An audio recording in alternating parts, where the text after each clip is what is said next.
The Central Bank of Kenya has today tipped the scales in favor of cheaper credit by lowering its benchmark lending rate by 150 basis points. CBK's Monetary Policy Committee for the fourth consecutive time cut the CBR rate from 11% to 9.5%.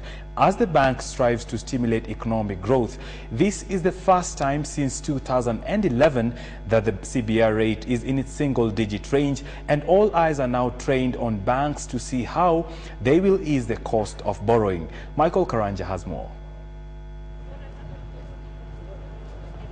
Access to affordable credit has been like a mirage for borrowers since 2011, when the MPC raised the policy rate to a high of 18% in response to the steep rise in inflation and currency volatility. But with inflation starting at 3.2% by the end of 2012, the tight monetary policy stance employed to rein in on inflation had worked, leaving the regulator focused on boosting economic growth. In making the reduction, the committee concluded that there was a positive outlook on the economy, including stability in both the product and foreign exchange markets, reflected in stable inflation and the exchange rate. Since July 2012, the MPC has been on an easing cycle and has so far cut 850 basis points off the lending rate.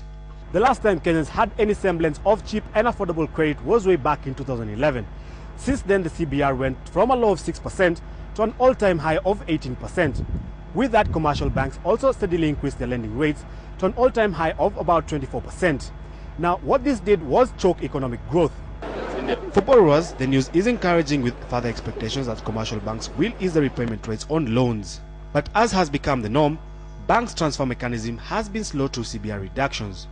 Standard Chartered Head of Research Razia Khan, however, notes that the impact might be minimal, with banks likely to again take time to ease the borrowing burden. She further suggests that although the outlook for Kenya's economy remains relatively upbeat, the need to provide further stimulus to the economy was clearly felt. Economic growth slowed in the first two quarters of 2012 to 3.4% and 3.3%, raising pressure on the CBK to ease monetary policy to encourage domestic consumption. For now, the reduction gives an indication of the government's desire to realize its 5% economic growth outlook for 2012. Michael Karanja, KTN Business Today.